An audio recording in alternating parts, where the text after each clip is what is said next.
Now, today, we are gonna see, what if Naruto was Dark Lord, and made Ino Yamanaka his slave? Join Patreon for early ACESS and exclusive content of Super Op stories. Also adult and steamy Harry Potter stories too. Please subscribe this channel, because definitely I will try my best to provide a valuable content for you all. Also check the description to support the original author for this beautiful creation. Naruto was upset, very upset. He had just failed the Konoha graduation exam for the third time. He was now longer eligible to take the academy again. That meant he couldn't reach his dream and become Hokage. That meant he couldn't make people acknowledge him. Then the whispers began. Look, it's that boy. I heard he failed. Good riddance. He didn't know why people hated him so much and he didn't care. Right now, he just wanted to drown his sorrows away in ramen. Hey Naruto. A familiar voice called. Hello Mizuki-sensei. Naruto greeted with his false smile. He had never liked Mizuki. He had always felt that the teacher had something against him. Mizuki began talking and apologizing for Aruka failing him, saying it was just his job. After a while Naruto zoned out. It wasn't until the next words left Mizuki's mouth did he listen. Naruto, how would you like to take a makeup test? Naruto was happy, very happy. He had been given a chance to become a ninja and fulfill his dream. All he had to do was steal a scroll without being caught, which he managed easily. Naruto had always been a master of stealth. He had to be, otherwise the villagers would have killed him years ago. Not that they've given up on their attempts. Now he was in the middle of a forest. He had a bit of time before his sensei was supposed to arrive. Let's see. Naruto looked through the scroll for a suitable jutsu. Shadow clones. Naruto has spent the last hour training as hard as he could. He wanted not only to learn the jutsu, but to master it. But for now he needed a break from his training. Let's see what else I can learn, he thought, pleased with his progress. Naruto. An enraged voice called. Hey Aruka-sensei. Naruto happily greeted. I found you. I found you. He screamed at the top of his lungs. It didn't bother Naruto in the slightest. He was too happy with his achievements. You're early. I only had time to learn one jutsu. Naruto continued. Do you have any idea how much trouble you're in? Aruka seethed. What do you mean? Naruto asked. I just did what Mizuki-sensei said for the makeup test. Makeup test Mizuki, Aruka exclaimed before becoming serious. We have to leave. But what about my exam? Naruto whined. Before Aruka could admonish Naruto, a bush rustled next to them. Before either knew what was happening, a pair of kunai flew out. Being the first to react, Aruka pushed Naruto out of the way. With no time to escape, Aruka took a direct hit from both of the kunai. Aruka-sensei. Naruto cried in terror for his teacher. Hello. Mizuki greeted. Going somewhere. He eyed the scroll in Naruto's arms with greed. Hand it over. No Naruto. Aruka shouted. Take the scroll and run. What's going on? Naruto asked, both scared and confused. Is this part of the test? It's a trick. Aruka shouted. Mizuki just wants the scroll for himself. Hey Naruto. Mizuki spoke in a smooth voice. Do you want to know why everyone hates you? Aruka seemed to pale at the statement. You can't, Mizuki, it's forbidden. Why? Naruto asked in desperation. Why does everyone hate me? 13 years ago the Kyuubi attacked the village. Do you know what happened to it? Mizuki asked. The fourth killed it. Naruto stated in confusion. It was common knowledge. Wrong. Mizuki stated. It was sealed into a baby, you. He emphasized. You are the nine-tailed fox demon. I'm the demon. Naruto questioned. So that's why they all hate me. He thought sadly. Because of the fox. It all made sense now. Why they all hated him. Mizuki saw that his words had gotten through to the boy. Deciding to end everything, he drew his large shuriken and took aim. With a mighty thrust he sent it hurling toward a distressed Naruto. This is it, Naruto thought in acceptance as he closed his eyes. What Naruto was expecting was the pain of being torn to shreds.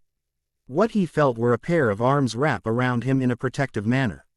Opening his eyes, he was greeted with the sight of smiling Aruka.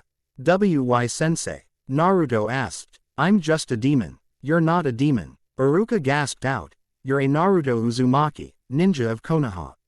Not knowing who or what to believe, Naruto did the only thing he could think of.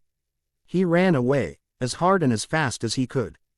Damn demon, Mizuki muttered before turning to Aruka, I'll be back to finish you off. Naruto had hidden himself after he had escaped. He had become good at hiding, he had to or they would get him. He was so good that the Chunin didn't notice him as they had their confrontation. Why are you protecting him, Aruka? Mizuki asked with genuine curiosity. He's the demon that killed your family, he'll just use the scroll to gain power for himself. Naruto listened intently for Aruka's next words. You're right, a demon would do that.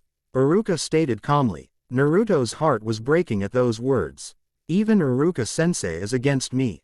He thought sadly. But not Naruto, he's no demon. He said, sparking a bit of hope in the blonde. He's the future Hokage of the village hidden in the leaves. Naruto was happy, he had someone who actually cared for him.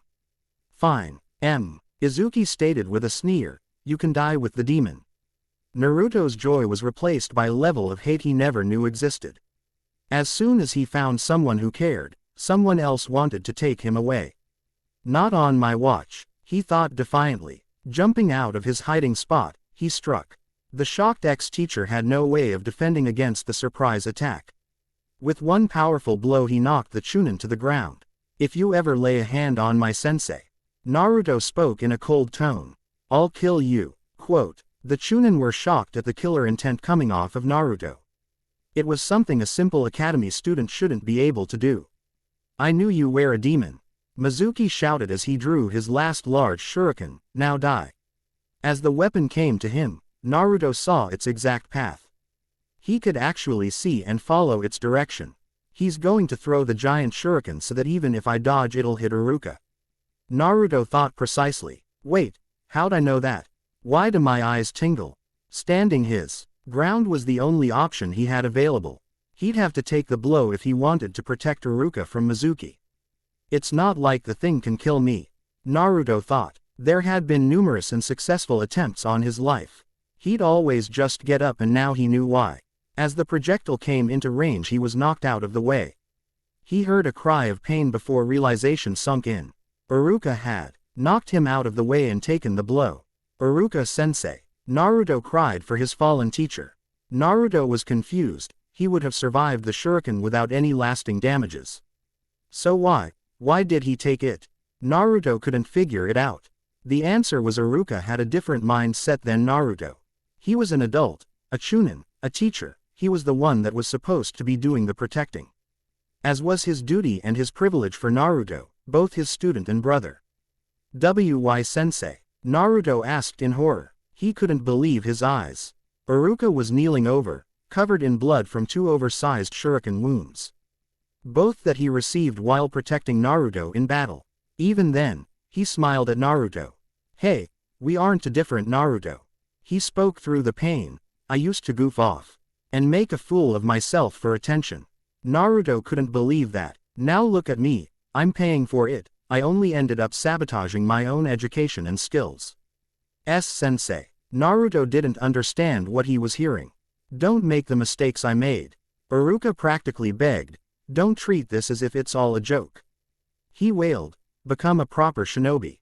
I won't, sensei. Naruto stated with more conviction than his dream to be Hokage. I'll be a real ninja. Mizuki had grown tired of his former friend's ranting. He had a job to finish. Let's end this demon, he called. Naruto turned to meet Mizuki's gaze and the Chunin wished he hadn't. Something in the blonde seemed to change and not for the better. That didn't confuse the Chunin. What did was the lack of everything. There wasn't even a hint of fear or even malice in the academy student. There was just a sense of emptiness around him. And a pair of red eyes. You're hurt, envious of Aruka. Naruto stated. And afraid of me? No, you're afraid of what I hold. He continued to stare. You feel neglected by the village and want more power. What's the demon up to? Mizuki scowled. Everything Naruto had said was true. Shadow clone jutsu. Mizuki's suspicion was quickly turned into fear. Over 100 clones had been formed and were surrounding all possible escape routes. Naruto spoke in so monotone voice as they drew a shuriken each. Death aims only once, but never misses. What? The only thing he got as an answer was a swarm of weapons raining down on him. With no way to escape, he ended up taking each and every last one into his body. There was pain. Then there was nothing. Naruto had just finished off the traitor and returned to his real sensei's side. He had no regrets at what he had just did. It was in self-defense. It was either him or me. Besides, the guy was a traitor to his village. Worse than trash. I did it, Aruka-sensei. Naruto cheered. I beat him. When his teacher didn't respond, he grew concerned. Naruto began to shake and call his name. Aruka still didn't respond, but he had a smile on his face. Sensei. A highly distraught Naruto was sitting in front of the Hokage. He was in a very vulnerable mindset. Last night, his teacher Aruka Umino died in the line of duty. He was killed by a traitor. A traitor that Naruto then proceeded to kill without mercy. It had finally dawned on Naruto that he had killed someone. Even if he was a traitor, he was alive. Now the traitor was gone forever, just like his sensei. I'm so sorry, Naruto. Hiruzen sighed. He never wanted Naruto to be involved in his side of being a shinobi for a long while. The third could see that the boy was very hurt at the ordeal. Who wouldn't be? He had just found out that he had a giant demon in him that caused him to be hated. He then proceeded to lose one of the few people who he cared for. All because he wanted to take a makeup test. Naru. He was cut off. It's my fault, Naruto stated sadly. You can't blame yourself. Hiruzen stated. If I hadn't stolen the scroll, Aruka-sensei wouldn't have needed to protect me. Naruto countered. Mizuki could have used anybody. The third stated. Then you wouldn't have become a ninja. He continued. And Aruka would have lived hating himself for failing you.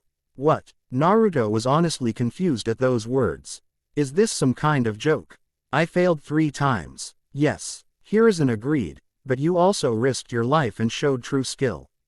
He continued proudly. If skill and dedication don't make a ninja, then the Hokages and I have been doing it all wrong. For the first time since his arrival, Naruto smiled. Reaching into his robes, Hiruzen pulled out a headband. It was a little worn and dented, but still usable. As that, it is, Hiruzen answered. Aruka's headband. I think he would have wanted you to have it. He paused. If you want it, if you still want to be a ninja. Naruto just stared at the glove. Any other time it would have been on him faster than a bowl of ramen in his stomach. But no, he wasn't sure he wanted the burden. The third Hokage saw this. I understand if you don't want it. He spoke. Take some time and make up your mind, tell me later. The third Hokage looked at the blonde with pride and sadness. He's so much like his father. He thought fondly. You're sad, Naruto stated, catching the third's attention. You have a lot of regret in your heart. How does he? He started asking only to stop. He found his answer in Naruto's eyes. They were glowing a pale red that bore into his being. Unlike the Kyuubi, they didn't give off any bloodlust or killer intent. These eyes were very focused, as if they were analyzing him. The third Hokage was more familiar with these eyes than most people. Well, at least more than those who were still alive. He's too much like his father. Hiruzen thought sorrowfully. He began fumbling in his desk drawers. I see you've awakened your bloodline. The third stated as he pulled out a scroll. Naruto, this scroll is for you.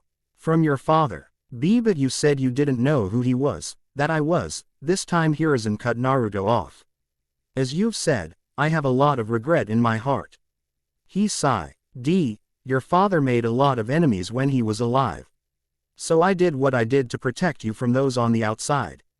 He scowled at the wording he used. It looks like I failed to protect you from those inside. There were so many foul words Naruto wanted to throw at the Hokage. He would have been put Hidan and Tayuya to shame. Instead he gave his leader a look of hate and betrayal. Without another word, Naruto grabbed the scroll and made his way to the door. Remember, Naruto, everything stays on the low down for now. Hiruzen spoke. And then Naruto was gone. One more to the guilt list.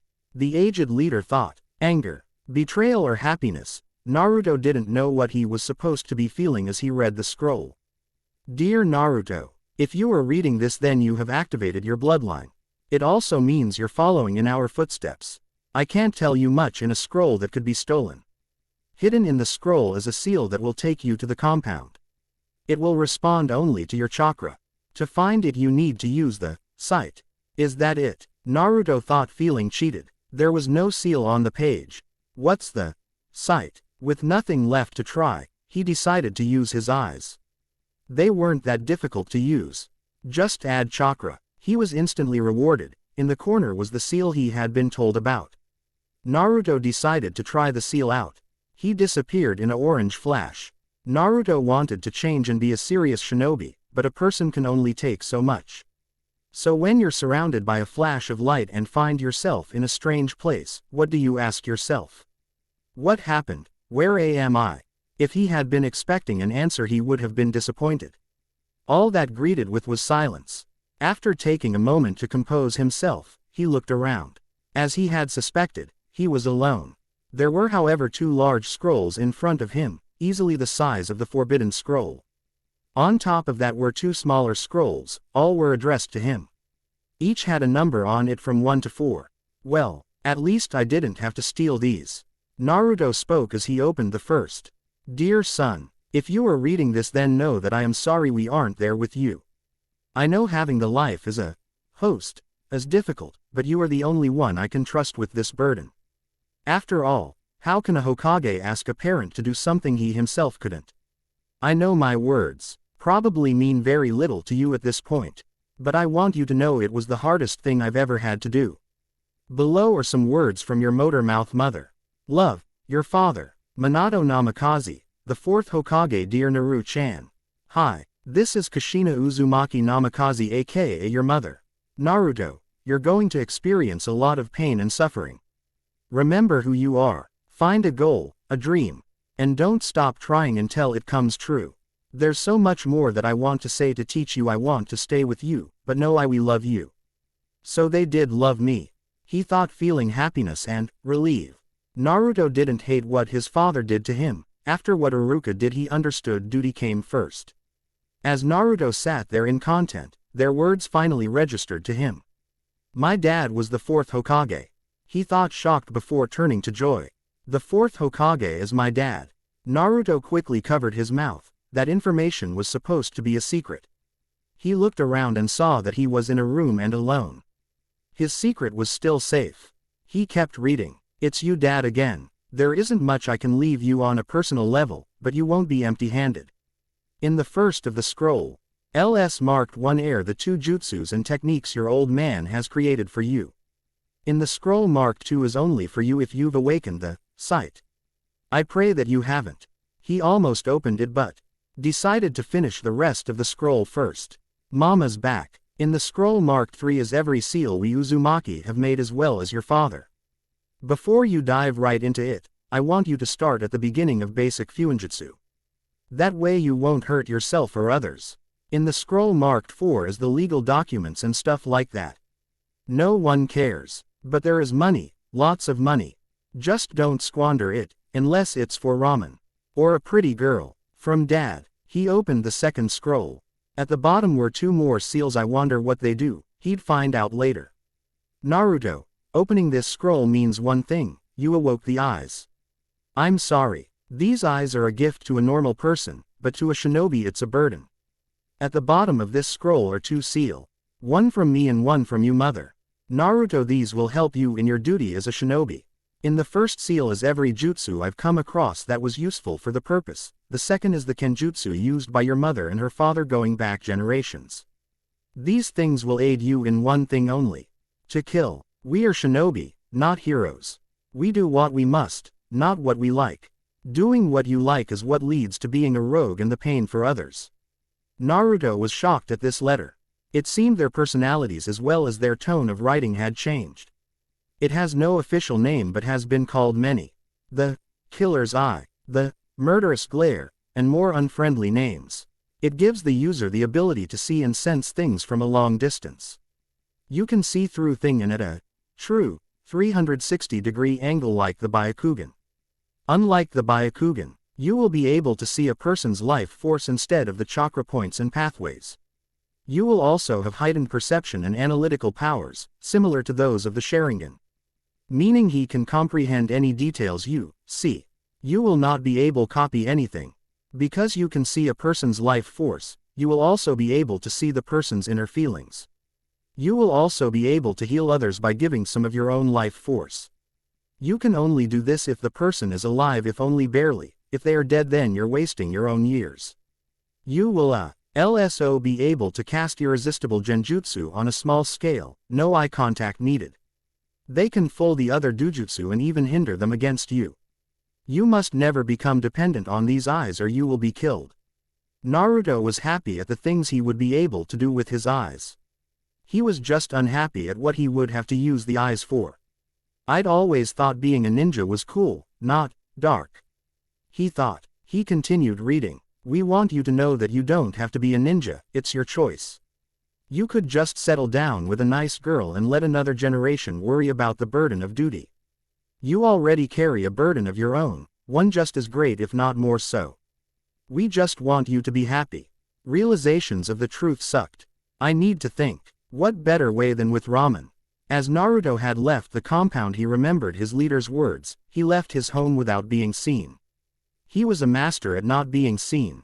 The young blonde had been sitting at the ramen shop for a whole 2 minutes and was still on his first bowl. If you watched closely, you would see that he was deep in thought. People began leaving at the oddities, saying it was a sign of the end. Naruto-kun. Ayame Ichiraku called for the 7th time, finally gaining his attention. Is something wrong? No need to bother them with my troubles. He thought. The Ichirakus had known Naruto long enough to know he was lying. They also knew he was too stubborn to tell an issue if it was personal. Chuki decided to change the topic. So you're going without the goggles today, huh? He asked curiously. I believe you told me you'd only take them off when you became a ninja. He leaned in closely. So, did you? Naruto rubbed his forehead, not used to it feeling so bare. I don't know. He answered honestly. Naruto. What happened? Ayame asked worriedly. I had my first brush in with my duties. He answered vaguely. Chuki nodded in understanding. He was familiar with the darker side of a ninja's. It was the stories people feared. For a boy like Naruto, it was an eye-opener and a life-changer. Like finding out your childhood idol was fake. You're wondering if the burden worth it, right? He stated knowingly. Especially with the one you already carry. Naruto wasn't shocked that the ramen chef knew of the burden. He was shocked that he was so understanding of the situation Naruto was in. Well, Naruto, we'll support you on whatever decision you make. Ayame spoke in a loving tone. Beside, if you don't want to be a ninja, you can have a job here. Chuki kindly offered. Naruto liked the idea. The idea of being around ramen all day was tempting. I thought you said only family would get to know the recipe. I have a single daughter right here. The chef hinted. Dad, Ayame exclaimed embarrassed. You'd just have to take our last name. He continued ignoring Ayame. Dad, she screamed again. When they looked back to Naruto, they saw the spot was empty. Even his one bowl was only halfway empty.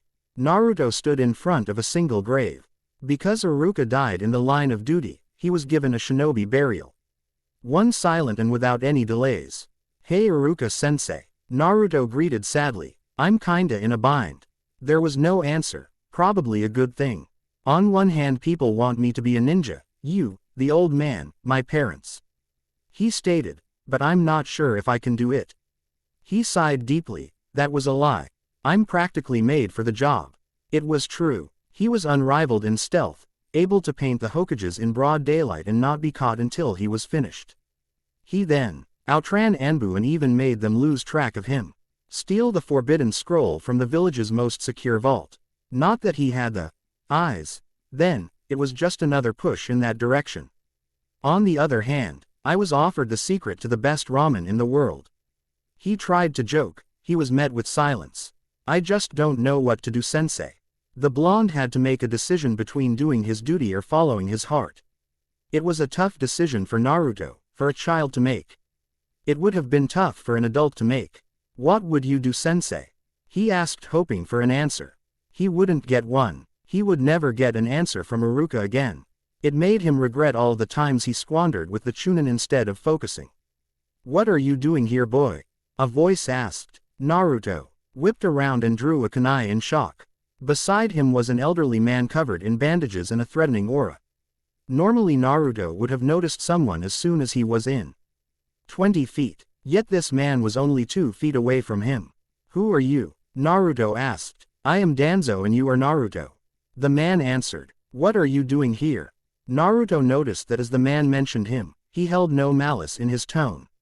If anything, it was as if the man was simply stating the weather. Seeing that the old man was no threat, Naruto put his weapon away. I'm thinking. Naruto answered. About being a ninja. Naruto answered. You should quit right now. Danzo stated coldly. What? Naruto asked shocked. Why? If you don't you will die. Danzo stated. You're indecisive, which can get a person killed on the field. There's no way I'll quit being a ninja. Naruto shouted, outraged at the man. I plan to be the Hokage so that everyone will acknowledge me. Do you know what the memorial stone there represent? Danzo didn't wait for an answer. Those are the names of shinobi who have lain down their lives for the sake of this village. Do you honestly think that small stone could hold the name of every shinobi this village has produced? No. Naruto honestly answered. What happens to dozens of shinobi graduate the academy each year with the same goal? They want to make a name for themselves, wanting power and glory. Danzo gained a distant look in his eyes. Do you know what happens to those who don't learn the truth? No, they die. Danzo answered. They die or wish they had. Those that don't learn end up getting those actually worth being a shinobi killed. Naruto paled as he listened to the elderly man. Just like with Aruka. The memories of the night before came flooding in. The last words his late sensei uttered were as fresh as if he had just spoke them. Hey, we aren't too different, Naruto. He spoke through the pain. I used to goof off and make a fool of myself for attention. Naruto couldn't believe that. Now look at me, I'm paying for it. I only ended up sabotaging my own education and skills. Sensei. Naruto didn't understand what he was hearing. Don't make the mistakes I made. Aruka practically begged. Don't treat as if it's all a joke. He wailed. Become a proper shinobi. I won't, sensei. Naruto stated with more conviction than his dream to be Hokage. I'll be a real ninja. No, he thought defiantly, I can't let his death be for nothing. He wanted me to be a proper shinobi and I will. No, Naruto stated firmly. I won't cause the death of those I care for, not again. Quote, then don't be a ninja. Danzo stated. Don't even try to get involved. But, Naruto tried to argue but had nothing to say. Do you want to be a ninja, a real ninja? Danzo asked. Let me know when you make the decision and I'll make it come true. So you're back. Hiruzen spoke, never looking up. Have you made a choice? Naruto hastily took it and tied it around his head. It fits like a glove. He thought happily. I promised Aruka. Naruto spoke with conviction. Now I'm promising you and my parents. He stood firm in front of the village leader. I'm going to be a real ninja, a true ninja. Quote, well, if you're going to do that you'll need to make a lot of changes. The leader spoke. No offense. Some taken. Well, you have a week to make what changes you can. Hiruzen spoke. Then you'll be placed on a team. As Naruto left the office, he was stopped by a familiar face, Danzo. He was eyeing the boy intently with obvious skepticism. So, you have made your choice. Danzo stated. What about my offer? Naruto eyed the old man with determination. I accept. Danzo watched as the boy made his way toward his destination. Everything was going better than he could have hoped. Not only was the village Jinchuriki taking his job seriously, he agreed to let Danzo help. He'll make a great weapon for the village. Danzo thought, if I don't break him, only time will tell. Now he only had to deal with one final obstacle, or at least a former one. He made his way into the Hokage's office. What are you up to, Danzo? Hiruzen asked. He knew his old friend, rival, was planning something. He could tell it in the one sign the man gave, his smile. In all the time that Hiruzen has known Danzo, he had only smiled when his victory was assured. I wish to talk to you about Naruto Uzumaki. Danzo stated. What about him? The third asked defensively. I wish to aid in his development. Danzo stated. He'll be a great asset to the village. You mean a weapon? Hiruzen snapped. I will not allow you to turn him into one of your mindless root drones. I will not make him mindless, just better. Danzo stated. Besides, you don't have a choice. What do you mean I don't have a choice? Hiruzen asked coldly. As Hokage It's because you're the Hokage that you can't. Danzo cut in. Explain. He has stealth skills better than our Anbu level Junin in power. Danzo began. That boy hold the strongest demon in him. He's had a hard enough life because of the demon Danzo, let him. He's not a civilian Hiruzen, he's a ninja. Danzo stated. He has a duty. Especially now that he's become a shinobi. If he had become a civilian, this would be a different matter. It's because of that he must be prepared. Danzo insisted. Do you want him to experience the hardship of being a shinobi while unprepared, just as he was last night? With a sigh the third answered. Failure to allow me to train him will only be both your downfall. Anzo stated, confusing the Hokage. You will just be crippling his development as well as the village's defense. Hiruzen admitted that Danzo was speaking the truth. Now that Naruto was a shinobi he needed to be ready. Especially since he was so valuable. Fine, Hiruzen said in defeat. Do what must be done. As always, Naruto had returned to his apartment feeling better than he had in ages. He had spent the day training in jutsu. He hoped to begin his mother's kenjutsu soon. To relax after such an eventful day he decided to prepare one of his special, limited edition ramen cups.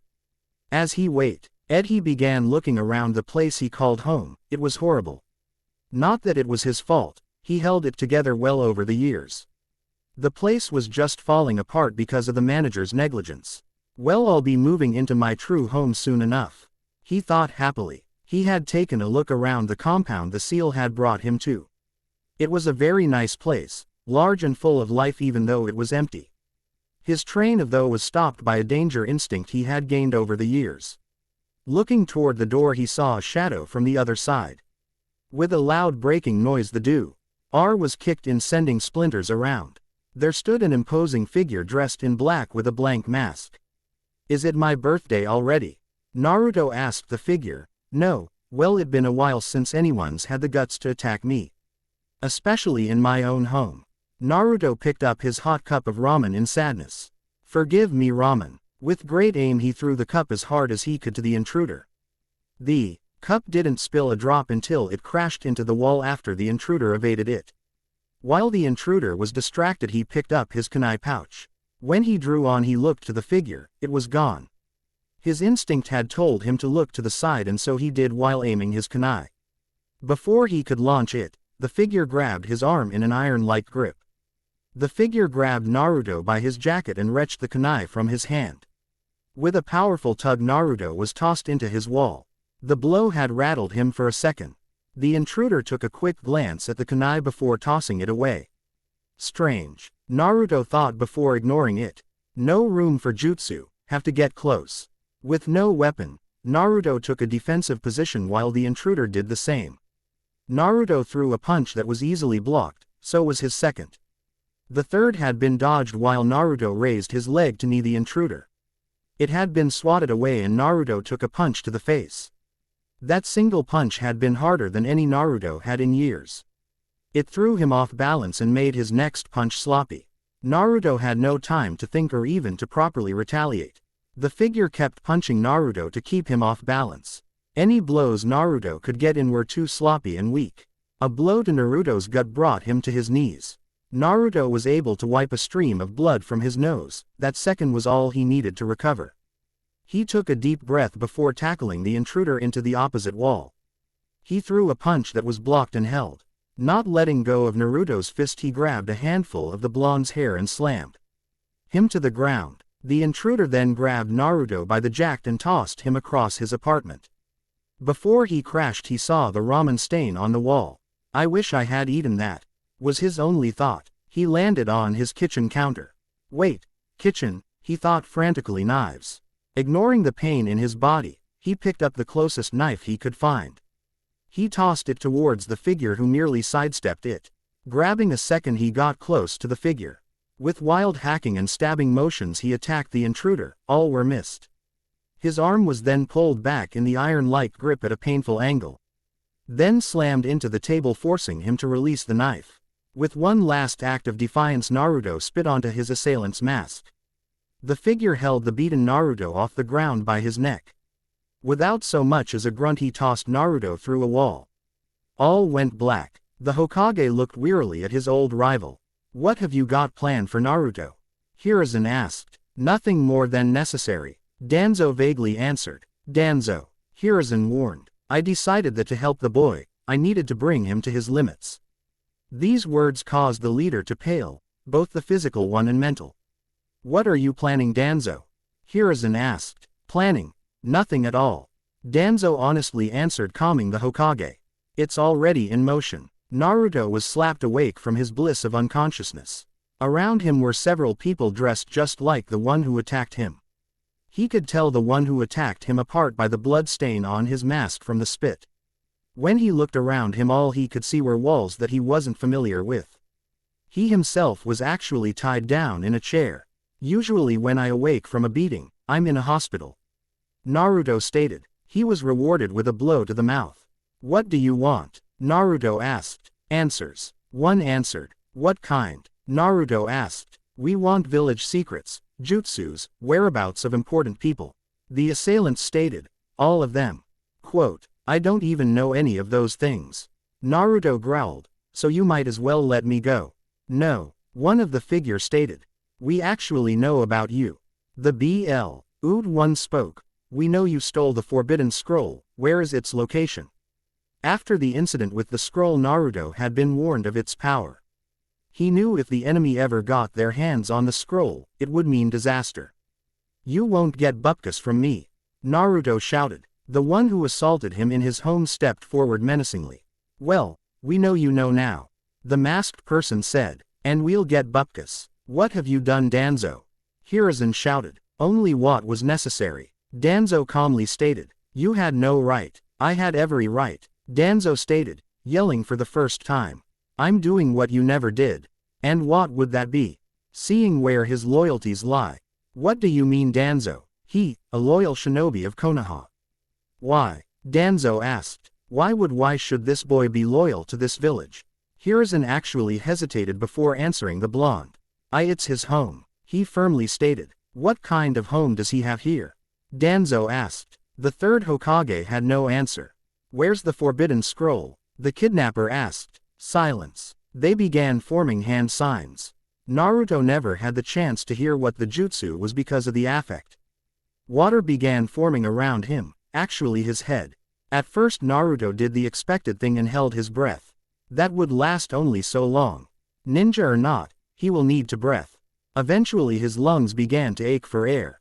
The pain only continued to grow into a flaming sensation for his lungs.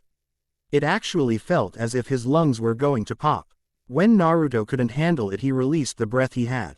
The jutsu stopped. Naruto didn't have enough focus, only take in a large gasps of air. Before he could settle his breathing properly, the jutsu was reactivated.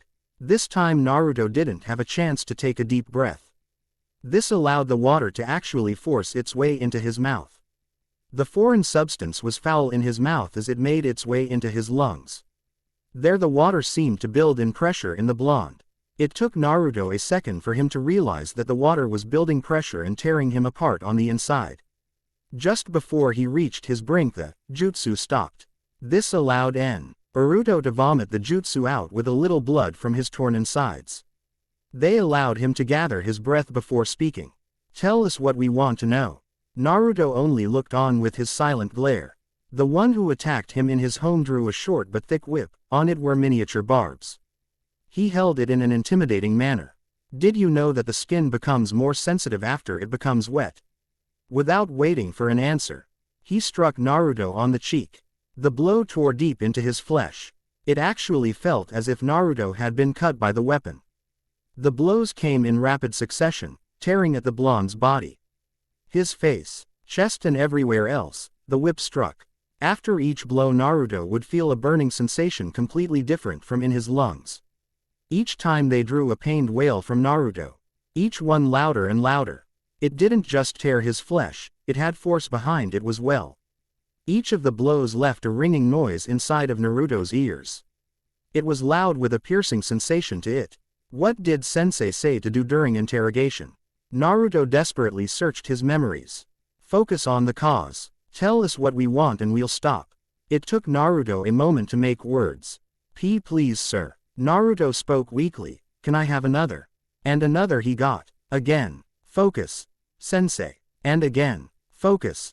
Sensei. And again. Sensei. But Naruto no longer cried out, he just looked on with empty red eyes. When they had finally stopped beating Naruto, he was a mess. Patches of his skin was actually missing from his face. The wounds had blood pouring without a hint of stopping. His face was so swollen he couldn't open one of his eyes. He looked at them, eyes now blue. We'll start with something easy. Another spoke. A woman. Where are the clan compounds? Surely you know that. They were met with silence but no glare. Naruto was actually trying to avoid eye contact. So you do, good. She stated. Tell us, do you know what a Jinchuriki is? The question earned a shocked gasp from Naruto. Good. Do you know who it is? They were met with more silence. As we said, we know a bit about you. One stated. A woman, how you're treated differently, why is that? Is it like Orochimaru and Mitarashi? You do have skill, we'll admit that, and the red eyes, was that a bloodline? She continued only to be met with silence. How would you like to leave Konoha? This got a reaction from Naruto. It was small but she noticed. The masked woman moved closer to him and got on her knees. She then leaned in between his legs and placed her hands on Naruto's lap, earning a blush from the blonde. Listen Naruto-kun, she stated using affection, we don't need to keep causing you pain. Does that mean you'll let me go? He asked, trying to keep the hope out of his voice. His answer was a simple shake of the head. We can show you pleasure as well as pain Naruto-kun, she stated in a smooth tone. Her hand began making light motions around his thighs. This gave Naruto a sensation he wasn't familiar with. He was familiar with pain, not this. It started as a tingling feeling that began to build inside him. It was all around the spot of the woman's hands. They felt amazing. They felt smooth as they massages him, bringing him pleasure he never knew. The sensation only continued to build as if were about to burst from him. Just as he felt as if he were about to erupt, she stopped. The feeling of not having release actually felt like he was in pain. Think about it Naruto-kun, we can show you unyielding pleasure. She drew two kunai and rammed into Naruto's thighs. Unending pain. Focus. Naruto looked around. The kidnappers had left for a moment. They had even forgot to place a guard for him, probably thinking he was a weak and genin. That made everything easier for Naruto. He tried to move and saw that he was bound tight, just not tight enough. The blonde had become an escape artist years ago after all of the attacks on him. It's how he learned to hide and escape. In moments he had undone the binds on his wrist. He then grabbed the kunai embedded in his legs and yanked them out. Those wounds, like the rest, would heal. He had never questioned why he healed so fast, now he knew. However, he didn't have time to let his body properly heal, he needed to escape. Using his stealth, he made his way out of the door. There was no guards on the outside either. He took a look around and saw that he was in a shack in the middle of the woods. From what he could tell, it was the middle or early in the morning. Time to get moving, he thought. For Naruto, each step he took was agonizing pain. His body pulsed in painful protest of his actions, the open wounds were worse. Stop, a voice spoke firmly. He didn't get far. Naruto turned and saw that it was the woman who practically molested him. You don't have to do this Naruto-kun. She spoke smoothly. Come with us away from this village, a fresh start. Naruto simply stayed silent as he tried to make an escape plan. Why do you resist us? The question actually made Naruto think, why did he resist them? He had nothing to gain from Konoha, or even lose anything if he left. Everyone treated him as a pariah, for something he couldn't control. Naruto struggled for the words, for understanding. Why shouldn't I help them? Naruto thought, what has Konoha done for me besides torment me? The answer came from someone he thought would never answer him again. His headband, formerly Aruka's, had fallen off. In all of the chaos the headband had stayed tightly on Naruto's head. Now it easily slid off as if sensing his wavering loyalty. You'd be ashamed of me if I gave in, wouldn't you? He asked as he picked it back up. Scanning the area, Naruto saw the others hidden in the trees. He was surrounded. Naruto stood as straightly as his pained body would allow him to. Never taking his eyes off the masked woman, he tied his headband tightly around his forehead. If I'm going to die, I'll die like me. He thought grimly. Taking a deep breath, Naruto did one of the few things he was good at. Yelling, "I'm Naruto Uzumaki Namikaze." He shouted, "I'll never give up." So be it. The woman made a signal to her colleges. Each shinobi surrounding him drew a shuriken and took aim. The blonde had 3 thoughts as they came in. The first, "Oh the irony." The second, "I never did get to eat that ramen." The final one as he closed his eyes. "I'm coming, sensei." He felt the thud of each shuriken as they collided with him. However, there was no pain, at least no more so than he already had. Is it over? He asked himself. Am I dead? Hesitantly, he opened his eyes. There was no pearly gates or raging fire. He was still in the forest, he was still alive. The blonde looked at the shuriken that hit him. They were all fake. They were the blunt, plastic kind used for training first-year academy students. He felt a finger tap his shoulder. When he looked, he saw a face that he had grown to feel safe around. It was the Hokage. He's here to save me. Naruto thought, relieved. The relief quickly turned to confusion as Danzo appeared beside him. The enemy knelt before the bandaged man. "Danzo-sama." They greeted. The aged leader sent a fierce glare toward the bandaged man. Later, Hiruzen. He spoke toward the leader. "How was he?" "He passed." The woman answered. "He did not give in to pain, pleasure or promises of a better life. He fought with all he had against me until the end." The bloodied one spoke. "All in all, he is loyal." "What is going on?" Naruto demanded. The 2 elders finally turned our attention to the subject of the conversation. It was then that they finally got a good look at the boy. His skin was torn and his body was covered in bruises and blood. Said blood was splattered all over his torn clothing. They showed no sign of being saved. Hiruzen could only pity the boy for what he had to endure for a test, but the pride he felt outweighed any possible guilt. Danzo was looking at the boy with a reserved but calculating gaze. He'd be lying if he said he wasn't impressed with the boy's dedication. They held nothing back. Danzo, though, just as they were trained. "Let's discuss this in my office." Hiruzen spoke. "You're telling me that you had me assaulted, tortured and mock executed?" He asked, nearly yelled, throwing his headband onto the table. "Just to see how loyal I am." Hiruzen looked at the headband in front of him, then back to the blonde. Naruto was beyond enraged at this point. He was hurt, that was the only way to describe it. Hiruzen, the Hokage, had always been like a grandfather to Naruto. To hear that he allowed something like this to happen, some so painful. It felt like he was celebrating his birthday when he was younger. "Why?" was all he could ask. "It was necessary," Danzo stated. "Necessary," Naruto repeated. "I honestly thought it was my birthday." Both men had the decency to flinch when they heard the remark. Even Danzo was human enough to admit they were brutal. "Don't you realize I could have left this village at any time I wanted?" Naruto asked. No one would have known until it was too late. He pulled back and gave the Hokage a neutral look. "I still could." "What do you mean?" Hiruzen asked nervously. "I can leave this village whenever I want. No one could stop me." Naruto stated. "I had to learn how to never get found unless I wanted to." The Hokage had the decency to look away ashamed. "Naruto the villager need time." 12 years. Naruto stated. "I have had to hide behind some idiotic mask for these villager, thinking I was a nobody." Naruto wore a smile the Hokage didn't like. "That'll finally change." "What do you mean?" Danzo asked, intrigued. "I am Naruto Uzumaki Namikaze, son of Minato Namikaze and Kushina Uzumaki Namikaze." Naruto stated proudly. "I'm going to." "No." The third spoke. "What do you mean, old man?" Naruto asked, confused. "You can't take their names, yet." He spoke firmly. "What do you mean? It's my heritage." "No." The Hokage repeated. "I've been trusted with your heritage until I deem you a capable and competent shinobi.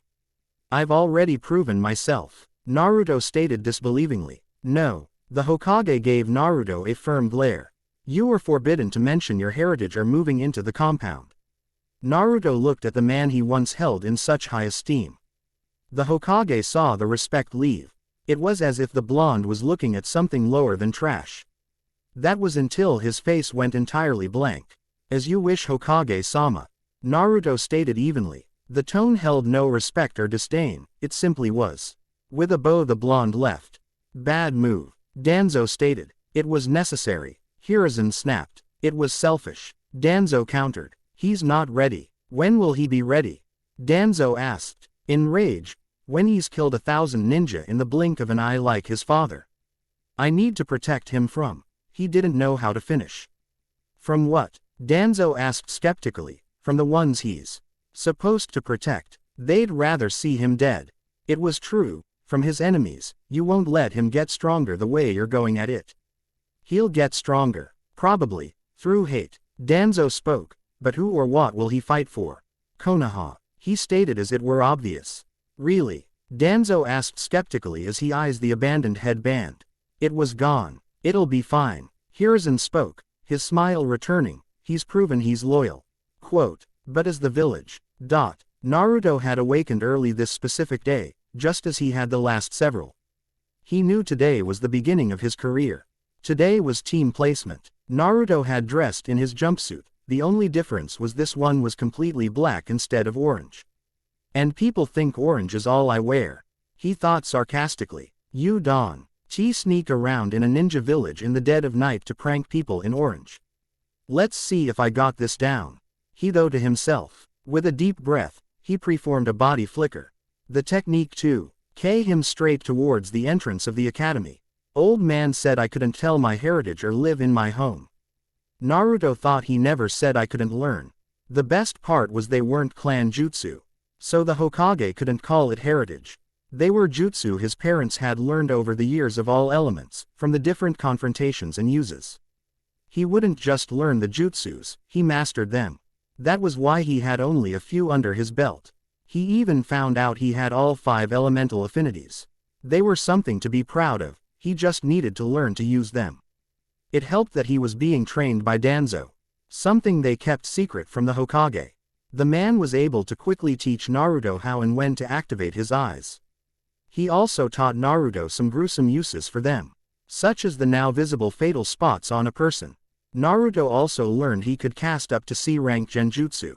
Danzo had taught Naruto more than how to use his eyes. After he told Naruto the secret to the shadow clones, he had the train hard. The clones trained from basic fuinjutsu to kenjutsu. Naruto himself would work on chakra control and ninjutsu. If you thought that was impressive, he taught the clones the stuff he should have learned in the academy.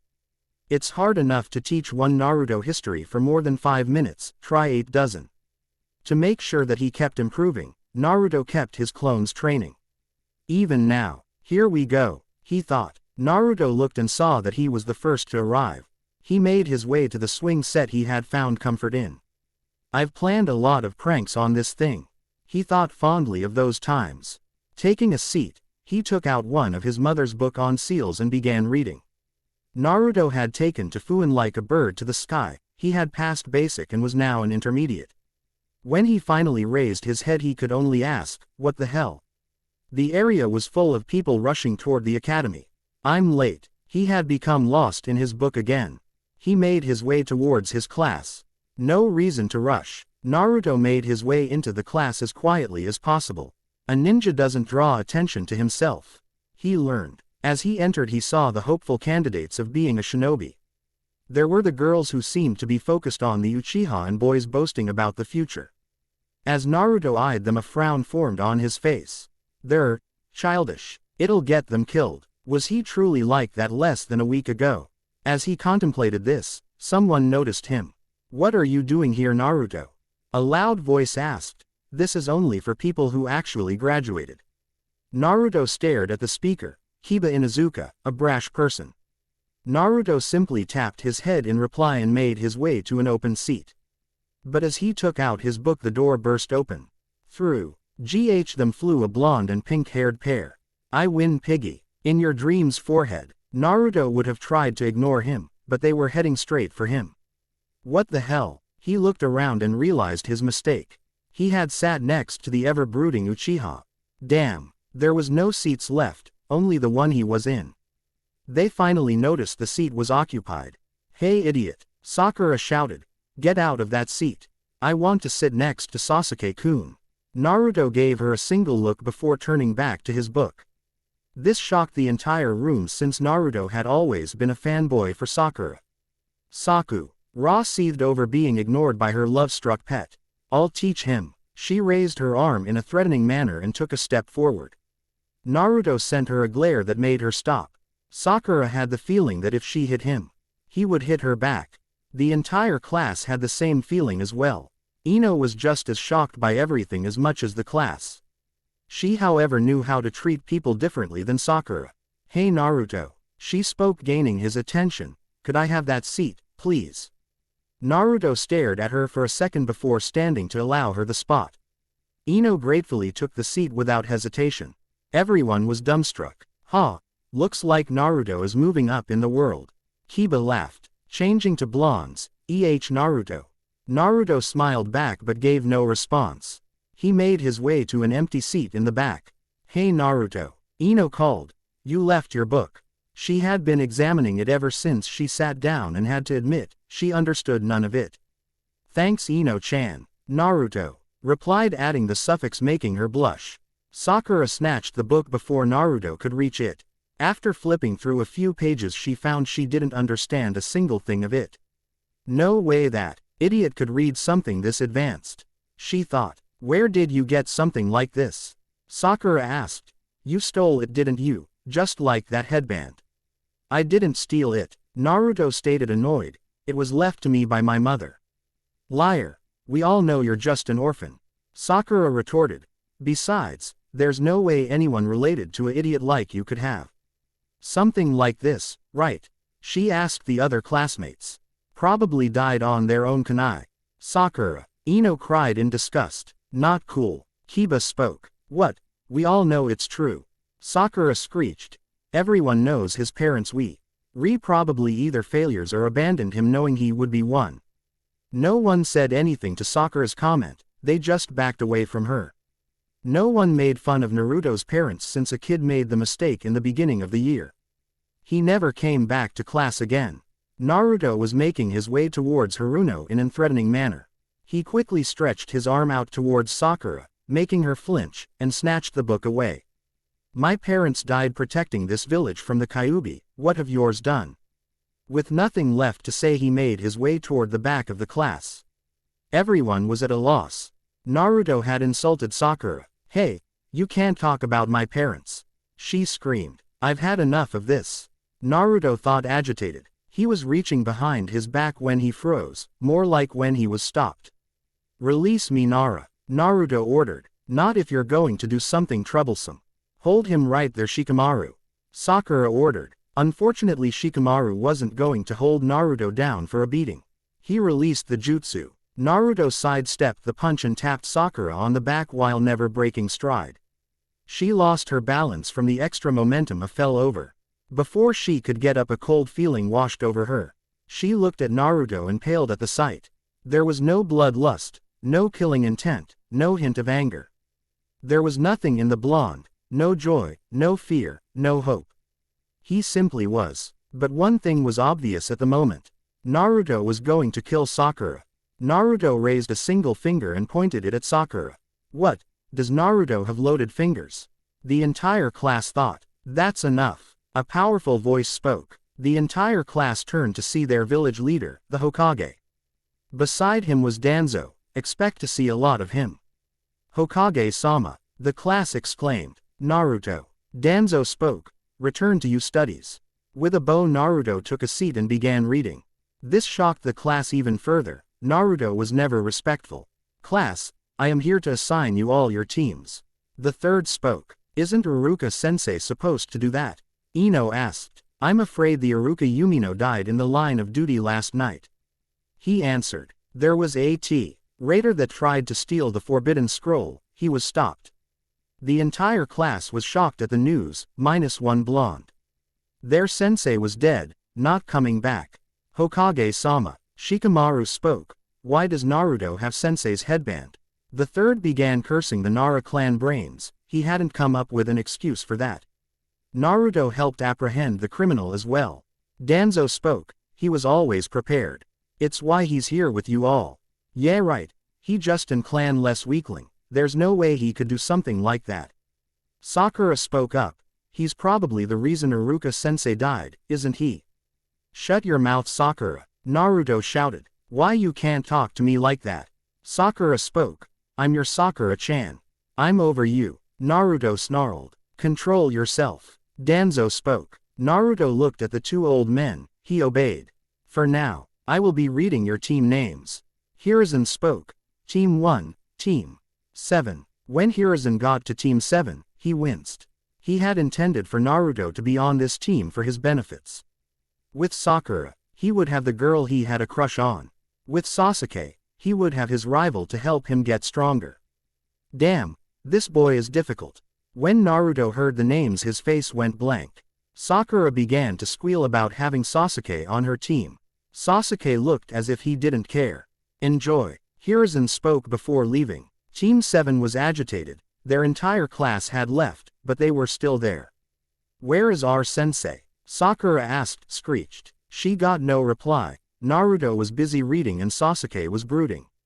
This irritated her. This isn't right, she thought. He's supposed to follow me around like a lost puppy. She looked at the blonde. He was deep into the book. She noticed that he wasn't wearing orange and his headband looked worn out. It must really be Aruka's. She was curious as to what happened on the mission. She wasn't the only one. Dead last. Sasuke spoke only to be ignored. Dead last. Idiot. Sakura screeched. Answer Sasuke-kun. Naruto continued to calmly read his book on seals. Grr. An idea struck the kunoichi to be. Naruto-kun. Sakura spoke sweetly. This gained Naruto's attention, as well as the Uchihas. Yes, Sakura-san, I was wondering. She leaned in on Naruto. If you could tell me how you got that headband. No. Naruto spoke. It's a mission secret. Now Sakura was twice as angry. How could he ignore me? It was an outrage in her mind. The pink-haired kunoichi raised her arm as if she were going to strike the blonde. Naruto closed his book, causing her to back off. He's here, Naruto stated. The door opened to reveal a tall man with silver hair. Team 7, he asked. Yes, Naruto answered. My first impression of you all is. He spoke, making them lean in. You're boring. What? Meet me on the roof in 5 minutes. Okay. Tell me about yourselves. Kakashi spoke. What about you? Naruto spoke. You're the stranger here, plus you must have read up on us. Fine. My name is Kakashi Hatake. He took a thinking pose. My likes. I don't feel like telling you. My dislikes. I never thought of dreams for the future. All we learned was his name. Was the collective thoughts of the genin. You first, Pinky. Kakashi spoke. My name is Sakura Haruno. She snapped. My likes are. She looked at the Uchiha and blushed. My dreams for the future. She looked at the Uchiha and squealed. And your dislikes. Naruto and INO. She screamed, making them deaf. She looked at the blonde to see how badly she hurt him. He was just continued through the book. Mr. Gloomy. My name is Sasuke Uchiha. The Avenger spoke. I don't really like anything. I hate a lot of things. He gained a dark look in his eyes. My dream, no ambition, is to kill a certain man and rebuild my clan. An Avenger. Kakashi thought. So cool. Sakura thought. Naruto thought. Blondie. Quote. My name is Naruto Uzumaki. Namikaze, he added to himself. I like. My dislikes, many. Dreams for the future. Not a dream. Naruto spoke. I plan to make my parents proud and rebuild both my clans. Both. Does he know? Kakashi asked. Stop being an idiot. Sakura spoke. You're a clan-less weakling. There's no way your parents would be proud of you. Naruto sent Sakura a glare that made her freeze up. She was sure that his eyes were turning red. Sakura. He growled. Okay. Kakashi spoke in. Meet me tomorrow for the genin survival test. Test. To decide whether or not you're worthy to be genin. Kakashi spoke before giving an eye smile. There's a 66% failure rate and don't eat or you'll hurl.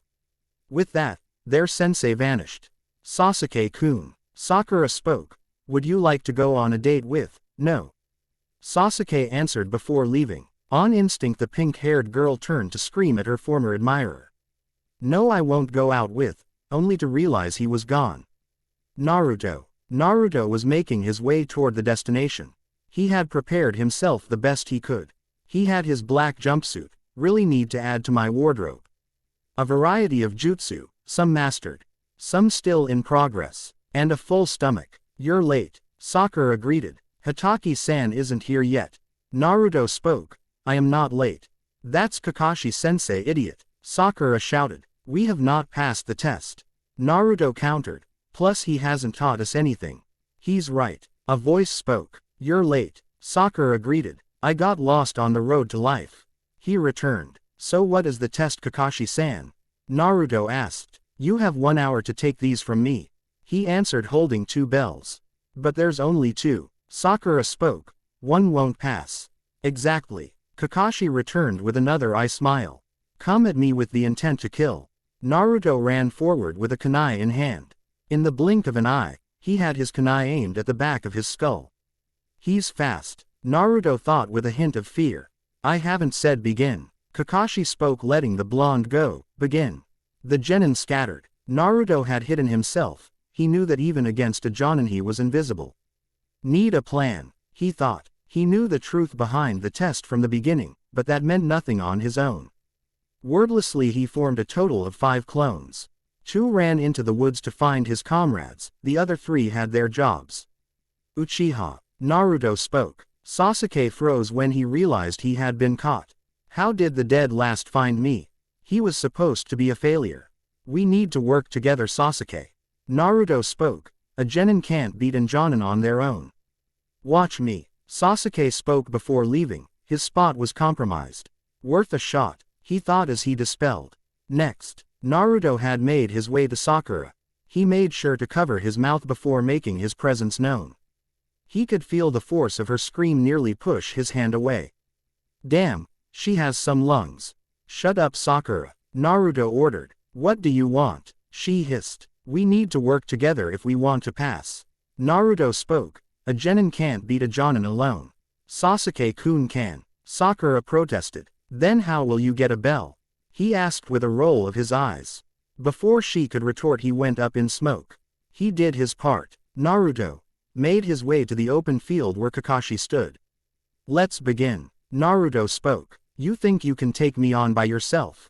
Kakashi asked. Naruto didn't answer. He just raised a single finger and took aim. What? Do you have loaded fingers? Kakashi asked in humor. Water gun jutsu. He got his answer. A single water bullet fired from Naruto's finger. It moved with such velocity that Kakashi didn't notice it. The jutsu pierced through his left thigh, forcing the jonin to his undamaged knee. What the hell? You have loaded fingers. Kakashi shouted in pain. That should slow him, Naruto thought. Using the body flicker he appeared by Kakashi's side. He then fired 2 more of the bullets into Kakashi. One into his liver and another into his kidney. He then grabbed his head and pulled the mask down. He stared at the jonin but blocked the view for his fellow genin. With a hard yank heard. An audible crack could be heard from Kakashi's neck. Kakashi then dissolved into mud. Mud clone, Naruto thought. Need to get away. Kakashi stood hidden in the trees in shock. That kid is fucking brutal, he thought. He decided to go mess with one of the others for now. Sakura watched the display of brutality. He was going to use that on me. She realized. But he loves me. Didn't he? Hello, Sakura. A voice whispered in her ear. She turned and everything went blank. Naruto looked at the unconscious Kunoichi. Should I help her or leave her? It was so hard to decide. Be lucky I need you to pass. He sent a little chakra into her. Just enough to break the genjutsu. Huh, Nar, where's Sasuke-kun? She asked, getting his ass handed to him by Kakashi. Naruto answered. You lie, she shouted. He probably already has a bell. She sent the blonde a glare. You're just jealous that he has one and is going to get the second for me. His finger twitched. You know what, I've had enough of this. He turned and left her to deal with the test on her own. Naruto laughed at the sight before him. Sasuke was nothing but a head in the dirt. Stop laughing, Sasuke snapped. Get me out of here. So the mighty Uchiha does need help. Naruto mocked. I'll free you, if you help me get a bell. Fine. A minute later Sasuke was free. Okay, where do we begin with this plan of yours? Sasuke asked. Sasuke watched as the air around the blonde seemed to change. It was like when he was facing against Sakura, nothingness. But there was the unmistakable business-like aura as well. First, Naruto began. Sakura was angry. Naruto had abandoned her. When I find that idiot. She growled to herself. She did find him, under a tree. He seemed to be hiding. It was luck that she actually saw him. I'm staring directly at him and barely see him. She thought, astonished. It only means Sasuke-kun is better. Then she saw the target of her affection. He was going against their soon-to-be sensei. She was amazed at his skills. Go Sasuke-kun. Her attention turned back to Naruto. He was drawing a kunai. Her mind instantly went to the negative. She thought he was going to attack her. Love, once he got the bell. He's going to attack Sasuke-kun. She thought frantically. Idiot, she shouted as she pulled out a shuriken and threw it at the blonde. If she had stayed silent, she may have had a chance of hitting the blonde. That's ignoring the fact that the flight path of the weapon was off. What are you doing? He hissed. I'm protecting Sasuke-kun. Sakura shouted. The wannabe kunoichi drew a kunai of her own and dashed toward the blonde. He held her at bay with ease, but she kept attacking. Enough, he growled. With a powerful smack he knocked her back. He hit me. The blow alone stung, but not as much as the fact that it was Naruto who did it. Hey, an irritated Uchiha called. What happened to the plan? They turned to see a battered and bruised Sasuke. Plan? What plan? She thought. Ask your precious fangirl. Naruto returned, equally irritated. They turned their attention to the pink-haired kunoichi. Before the question, shouting could begin, the bell rung. Well, I have to say. Kakashi begun. You all are. Quit the group. He pointed to Naruto. Here we have the merciless. To Sasuke, the loner. To Sakura, the useless. But, Sakura stuttered. You should all give up. Kakashi spoke. Only one of you are fit to be a shinobi. So Sasuke-kun passed? Sakura asked, happy for him. No, Kakashi answered, it's Naruto. What? The Uchiha shouted. If I don't pass, then I can't get strong enough to kill him. You never will at this rate. Kakashi lazily stated. He charged the Jonin in rage, only to end up pinned under said Jonin. Hey, you leave Sasuke-kun alone. Sakura shouted, but did nothing. You think this is a game? Kakashi asked in seriousness. Sakura, kill Naruto or Sasuke dies. Sakura didn't even take a moment to ponder it. She just drew a kunai and charged the blonde. She never made it within 2 feet before Naruto kicked her onto her back. He pinned her under himself and placed 2 fingers onto her neck. Sakura wondered if he was going to fire into her. Did you know, Sakura, that with enough pressure, 2 fingers to the throat you can kill a person? He spoke, answering her question. Naruto. She was once again shocked and terrified. Naruto-kun. Sakura looked into Naruto's eyes and froze. It was as if she were looking at a new person. This wasn't the same boy that pestered her for dates, it was a killer. That's enough. Kakashi spoke. T's test has been over since it begun anyway. You knew? Naruto asked. You didn't think I was a Jonin for nothing, did you? He asked with an eye smile. The Jonin removed the 2 bells and held them out. In a puff of smoke they revealed themselves as nothing but stones wrapping in string. Naruto held the real bells.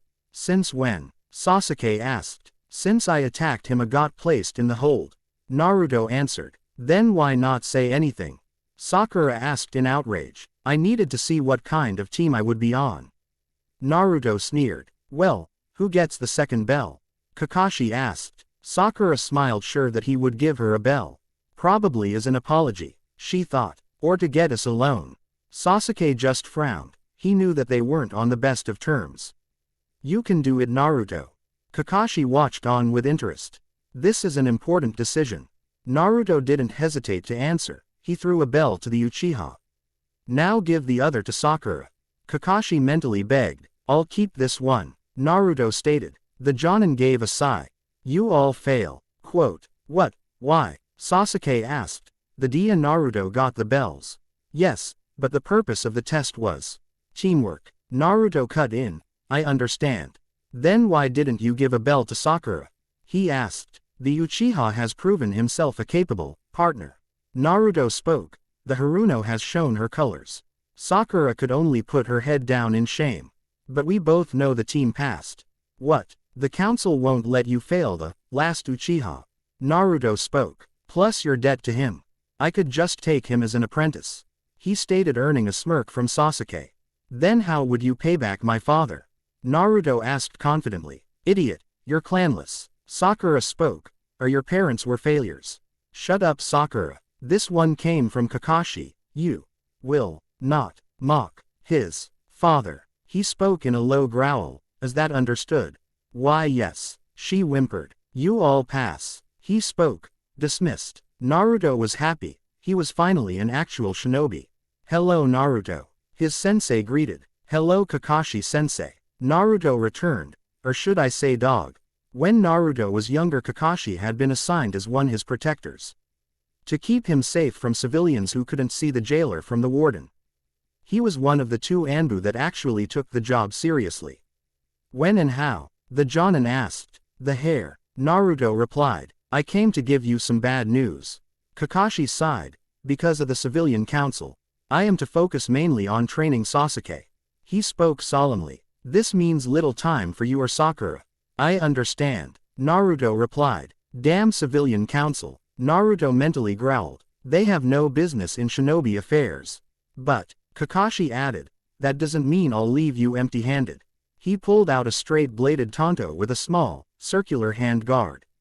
The white light blade. Naruto spoke in awe. From what Naruto understood from history, this was a great weapon.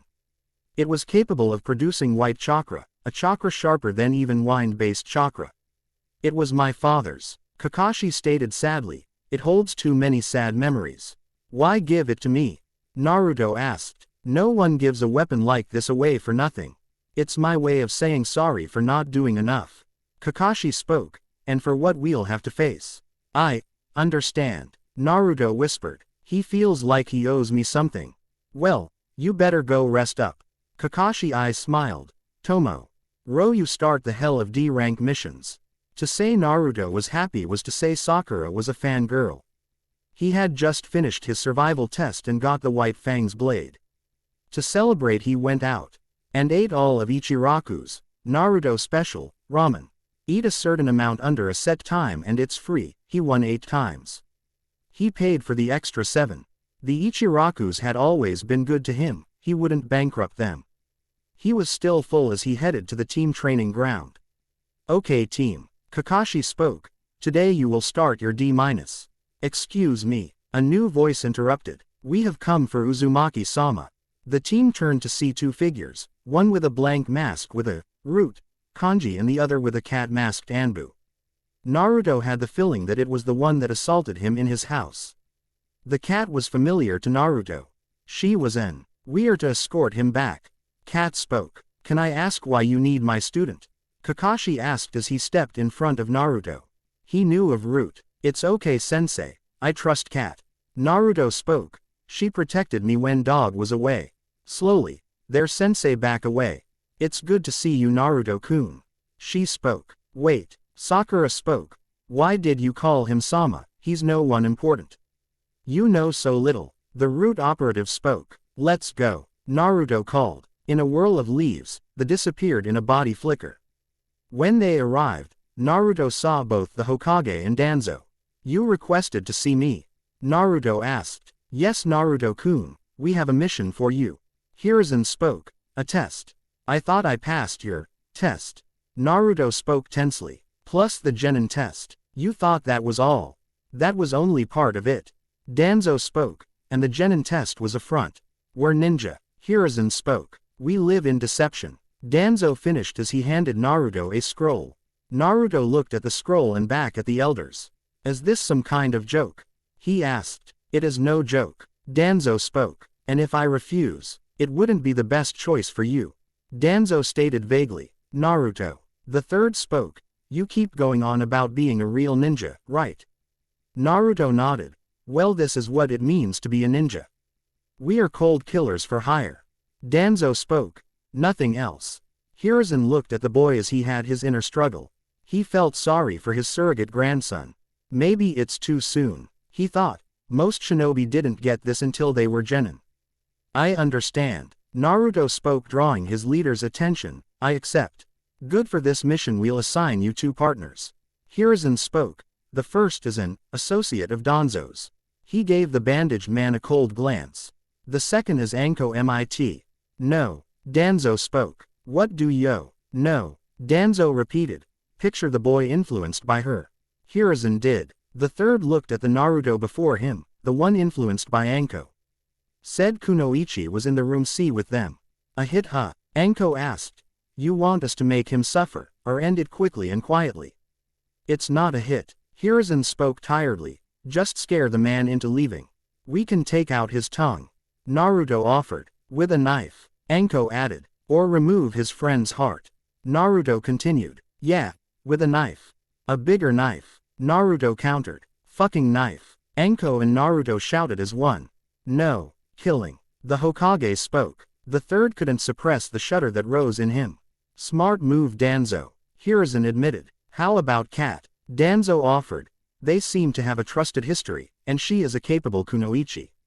I accept. Kat spoke. Then you will have a second mission.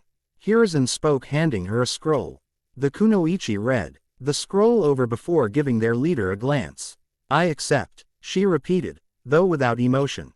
You have 1 week to complete the mission, you leave immediately. Hiruzen spoke. Dismissed. Naruto looked at the 2 he would be partnered with. The kunoichi, Kat still with her mask.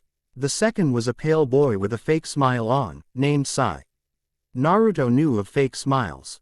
Are you 2 prepared? Kat asked. Yes. They answered. Our target is about a day's travel from here. Kat informed. Let's go. Their mission, assassination. They had traveled at a moderately quick but even pace. They arrived outside a small town just as the sun was beginning to set. We will camp here for the night. Kat spoke. Our target? Sai asked. It's not ours. Kat spoke. It's Naruto's. What? Naruto asked. I am to make sure that you get your first kill. Kat spoke. This is your mission. But I already have my first kill. Naruto spoke. Yes, but that was self-defense. She reasoned. You are to make this kill. We are here to make sure you do. I can't It is not our duty to think or question. Sai spoke in an emotionless voice. It is our duty as weapons to simply do. He is right. Kat spoke. Now sleep. There was no more discussion on the mission. There was an early morning rush for the preparations. Apparently there was going to be a festival. The target would be in sight. To blend into the crowd, Naruto needed to move with the rush. He moved from shop to shop, each time he looking for his target. His teammates were hidden in plain sight as well. They would be studying Naruto, but that wouldn't aid him. It was his mission. There he is. Naruto locked on. The target was the leader of a group of criminals. They worked in all trade from drugs to thievery. He was a bald man at about 6 feet. He wore a stern expression on his face. The crowd actually seemed to be avoiding left him alone and open. Naruto made his way towards the target. 20 feet. He estimated. He would make Hi's way to the target and use the water bullet jutsu. If he aimed right, it hit the man in the head, killing him instantly. 15 feet. He estimated. The target turned his eyes towards Naruto, but not at Naruto. The blonde forced himself to break stride, not wanting to look suspicious. 10 feet. He estimated. He was in range. Before he could fire, 3 blurs rushed past him. It took all of his training not to act. 5 feet. He estimated. The blurs latched onto the target. Daddy, look at what we brought. The smallest blur spoke. It was a little girl of about 5. I won this one. Another spoke. It was a boy of about 8. He reminded him of Konohamaru. Kids, let him breath. The final blur spoke. It's okay, honey. The target spoke as he gave her a kiss. 1 foot. He estimated. The target was right there. He could make it without hitting the civilians. They wouldn't even understand until it over. By then Naruto would be long gone. 5 feet. He estimated. He passed the target. Care to explain yourself? Kat asked. Naruto looked at her in regret. I couldn't do it, he mumbled, just loud enough for her to hear. Why? Sai asked. I don't know anything about him. Naruto stated. You were debriefed. Sai stated. Documents can be forged. Naruto snapped. I don't know what this man has done to deserve death. It was your order. Sai stated. We get orders from our cage, so I'm supposed to kill without question. Naruto. Cat sighed in understanding. Sigh, go gather some information on the target, see when he will be vulnerable again. Without a word, he left. Naruto looked at the cat Anbu, his former protector. With another sigh, she removed her mask and sat down next to him. Naruto saw her face for the first time. She was beautiful. It's best you don't know anything personal about them, Naruto-kun. She spoke. It makes it easier to do the job. I've been in your shoes, Naruto. Many shinobi have. She explained. We all have the struggle in us. How do you get through it? Naruto asked. This is different than with Mizuki. It was self-defense then. We have to cope. She answered. Some of us find habits for an outlet, usually dirty, or someone to cling to. For instance, I have a boyfriend named Hayate. We've been together for a few years now. What about those who don't have an outlet? Naruto asked. What happens to them? Cat hesitated before answering. Some of them either quit or break. She looked away sadly. Those that don't actually enjoy the job. Naruto shuddered at the idea of anyone enjoying taking a life. You have to understand, Naruto. We aren't samurai, we aren't honorable. She reasoned. We are either kill someone or get information from them. What happens if I don't kill him? Naruto asks. Someone else will be given the mission. Cat answered. Either way, that man will die by someone's hands. The choice is whether or not it's before he kills another person himself. But, was as far as he got before she placed a finger on his lips. Cat placed her mask back on and the conversation was over. Sai returned an hour later with the needed information. It turns out he wouldn't be alone again within the time limit they were given. That meant to finish the mission. They would have to kill the target and leave no witnesses. When would be the best time to strike? Cat asked. He will be having a meeting at a warehouse with a colleague of his. Sai answered. They have hired academy dropout from Iowa as guards. A chance to take out him and his group. Naruto mumbles to himself. Can you do it? Cat asked. No. Naruto answered. But I have to. You have a few hours to prepare. Naruto sat in front of a pond in contemplation. He needed a plan for his mission. How do they just expect me to kill a random stranger? He raged. How are you, Naruto-kun? Sai asked. Naruto looked at the boy as he approached him.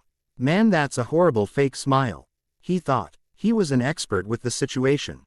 I'm fine. Naruto answered before asking. How do you do it, Sai? Do what? Sai asked. Kill. Naruto stated. I asked Cat, but I only gained advice for the after, not actually how to do the job. Sai took a moment to consider the answer.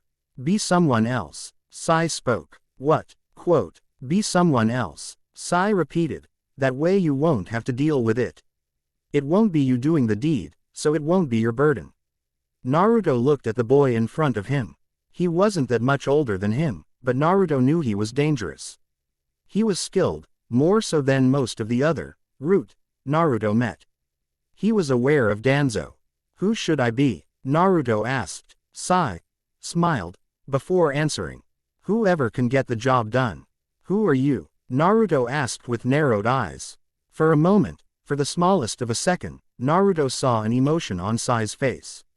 I am a tool. Before Naruto could dig deeper, Cat arrived. Naruto, it's time. Naruto was at the warehouse filled with the criminals. His team was with him and like before, they would be no help. The blonde began taking several deep breaths. His body began to control the adrenaline he felt building. It would be useful. He activated his bloodline before entering. The guards never noticed him. Inside the warehouse was a total of 9 men. 7 were in control of protecting their own business in the village. They each worked for the 9th man, the target. The 8th was simply the colleague in question. They were discussing the profit of their companies when they heard a noise. What was that? One asked. Don't know. Spread out and see. The target ordered. Naruto was actually inside the building, standing on the ceiling. When they scattered, he dropped. He landed behind the first person. He grabbed the man from behind and slit his throat with his tanto. The victim only had time to emit a gurgle before dying. Enough to alert the others. 8 to go. Naruto ran to the closest of the other guards. He kicked his leg from under him. His sight told him that someone was behind him with a kunai. Naruto turned and locked his left arm with theirs. Using his free hand, he delivered a punch onto his enemy's chest. That knocked the wind out of him long enough for Naruto to put him in a single-arm headlock. He positioned the enemy just enough to reveal his chest. He drove the tanto straight into the heart. 7. Just as he did, a shuriken lodged itself into his shoulder. Naruto tore it out while drawing one of his own. He threw the one in his shoulder back to its owner, lodging itself into his throat. The other went into the man that Naruto knocked off his legs trying to sneak up on him. 5. One was charging him head-on. He held a sword in a poor grip and had a sloppy stance. Naruto literally smacked the weapon out of his hand as if he were smacking a person. He then grabbed the man by the neck and pulled him close. Naruto had him in what was close to a bear hug and choke hold with the man's hands trying to push him away. He stopped struggling when two kunai lodged themselves into his back. Naruto tore one free and sent it back into the man's head. 3. The colleague decided that it was too much for him. He dropped his weapons. Naruto paused. That was a mistake. The last guard decided to take the opening by cutting Naruto's back leg. Before he could straighten himself, a punch to the head knocked him to his back. A kunai was lodged deep through his right hand into the ground. The colleague began holding down Naruto's left hand. Even though he was a grown man, Naruto was a shinobi. It took everything he had to hold down Naruto's hand. The last guard wrapped his hands around Naruto's neck. He was going to choke the life out of Naruto. Is this how it ends? Naruto asked himself. He looked at the man that was strangling him. He was enjoying it. Just as Kat had told him. The thought of those two gave him hope. Where are they? He didn't need to activate his eyes to find them. They were on the ceiling, watching him. They were making no efforts to help him. Just as they were ordered. They were going to watch him die. I've seen dozens of people like you. The guard laughed. Cowards who can't draw their sword. He looked around. At least people who don't know what they're doing. Quote, just playing ninja. The colleague spoke. Already he could feel his neck beginning to cave in from the pressure. His lungs were burning from their lack of air. I don't want to die. He frantically. It isn't a job just anyone can do. His killer taunted before getting angry, but they get rid of us who are perfect for it, simply because we enjoy it. He said Naruto's head and slammed it back onto the ground. Does it hurt? He did it several more times. His vision was fading fast. Naruto was so woozy that he didn't notice the strangling stop. The call. Id was holding down both of Naruto's arms while the guard grabbed Naruto Tanto. He crouched over Naruto with the blade held high. He intended to kill Naruto with the blade Kakashi gave him. Don't treat this as if it's all a joke. The man spoke. The lesson is just beginning. Don't treat this as if it's all a joke. Those words broke something in Naruto. Sensei, don't make the mistakes I made. Aruka practically begged. Don't treat this as if it's all a joke. He wailed. Become a proper shinobi. We are cold killers for hire. Danzo spoke. Nothing else. Be someone else. I am a tool. That was what he needed to be. A proper shinobi, both skilled and merciless. He needed to someone else. He needed. The guard brought the Tanto down as Naruto's eyes snapped open to reveal a pair of empty red orbs. What the? It was enough of a distraction for the colleague to loosen his grip. Naruto's left hand flew out and grabbed his assaulter by the hand. With just a flick of his wrist, he snatched the weapon free. In a swift and blur-like motion, Naruto swung the blade through his assaulter's neck. It cut through like a hot knife through butter. Naruto didn't waste time on watching him thrash around. He turned and aimed a finger at the man that held him down. Water gun jutsu. Wait, was as far as he got. He stood up. There was one more to kill. Naruto made his way up a flight of creaky stairs. They didn't make a sound. He stopped at a locked door. He could see that his target was behind it, trying to hide. Naruto simply pushed a little chakra into the Tanto. It began to glow a pure white. With a wave of his hand, he cut the door down like it was paper. The target sat at his desk, terrified. Wait, he spoke, trying to be calm. I can give you money. Naru, too, said nothing as he fired a water bullet into the man's head. He turned to leave, his mission was complete. He met Kat and Sai outside of the building. Shinobi leave no trace. Sai spoke. Naruto looked at the building. Do you have anything large enough? Naruto didn't answer. He just began weaving hand signs. Water style. Black rain jutsu. A black mist began forming over the warehouse. It shaped itself into a cloud. The cloud began growing larger and larger until it was wide enough to cover the warehouse.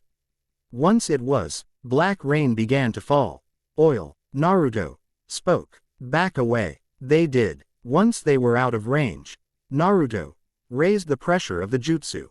This forced the black rain out faster and in a larger quantity. Naruto then joined his teammates.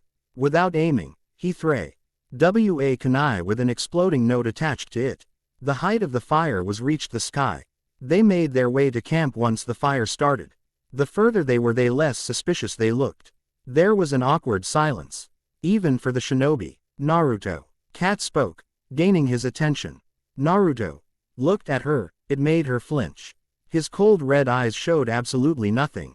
There was no regret, no anger, no joy, it simply was. Under the eyes were an endless stream of tears that had no end. Who are you? Sai asked. The question held much meaning. The answer would hold just as much. Naruto looked at Sai. Even the emotionless Root felt a chill. I am a ninja. A ninja was supposed to be an emotionless killer of the shadows. He was on his way. That didn't mean she couldn't feel the emotions falling from him's tears for him. She pulled the blonde into a hug. The tears he didn't cry continued with hers added along. She had always been his protector along with Dog. Someone that was supposed to make him feel safe. It tore her heart as she watched his being strangled. It tore it even further to see what he had become. Naruto had returned to the village with his team. He had returned to his regular emotional self after the hug. It took him a full day to get over what he had done. How did the mission go?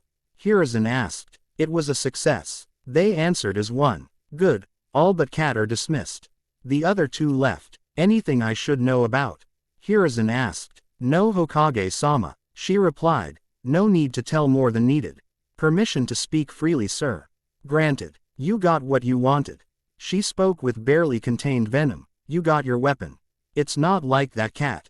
He tried to explain. Yes, it is. Danzo stated. Silence. He snapped. Kat, you must. She cut him off. The villagers couldn't break him. The ninja couldn't break him. The mission couldn't break him, but it came pretty damn close. Your point? Danzo asked. You did break his trust. Kat explained to her cage. Don't push it or you might break his loyalty. That boy has an iron will. Hiruzen spoke. An iron will, an unholy amount of chakra and no reason to stay. Kat listed. Then we simply give him a reason. Naruto made his way towards the ramen stand. He needed to feed his addiction. Hello. Welk Naruto-kun. Ayame squealed. Where were you? I heard you were on a mission. Does that mean you decided to be a ninja? Chuki asked. Yes and yes on both accounts. Naruto answered. Damn. Chuki shouted. I was so close to getting you with Ayame. Dad, she shouted, as she hit in the head with a frying pan. Well, can you tell us anything about it? Chuki asked, unaffected by the blow. Sorry, but no, he answered. The way he answered gave the father and daughter a small pause. Without another word, they handed him the first bowl of ramen. He took it gratefully and began to eat it at a slow pace. The Ichirakus were worried. They noticed that he began to shoo DDER as he ate while letting out small gasps. When they looked at his food, they saw he had stopped eating. Instead, drop after drop of his tears fell into the bowl. Naruto-kun. Ayame spoke. Naruto didn't respond to her. He just continued to eat his tear-flavored ramen. Not knowing what else to do, Ayame pulled the blonde into the back. When they were out of sight, she pulled him into a hug.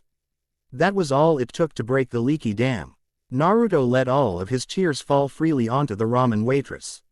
She only held him tighter, hoping to comfort him as best she could. I'm sorry, he whimpered. I ruined your ramen. Shish, it's okay Naru-kun. She cooed. Let all out, Ayame's here. They knew he couldn't speak of the missions he went on, but it didn't mean he had to suffer alone. Okay team, Kakashi called. That's the end of our missions for the day. Their missions consisted of doing chores that civilians were too lazy to do. It irked both Sasuke and Sakura to no end. Naruto was content. The less killing he had to do the better. When are you going to get us a real mission? Sasuke asked. The Uchiha was past tired of chores. Sasuke, we've been over this. Kakashi sighed. We can only get a higher mission after your teamwork improves. I think it's as good as it's going to get. Naruto mumbled. Like you know anything. Sakura screamed. Naruto cast the wannabe kunoichi a glance. It wasn't a glare or flirtatious one, it was hollow. He's had that look ever since the Anbu took him away. Kakashi realized. I should have done more. That was a week ago. Ever since, he wouldn't get into his banter with them. She couldn't take it anymore. Hey idiot, she called when she saw him leaving. Why are you trying to be cool? You'll never match up to Sasuke. She spoke. Especially with the way you dress. Naruto looked at his outfit in curiosity. What's wrong with the way I dress? It was the first hint of emotion that he actually showed that didn't scare her. You should get something more practical. Kakashi spoke in. Both of you, a pink and red dress isn't helpful in battle. But I need to be pretty for Sasuke-kun. She whined. She turned to said Uchiha, would you? No. She turned to yell at Naruto, only to see he had already left.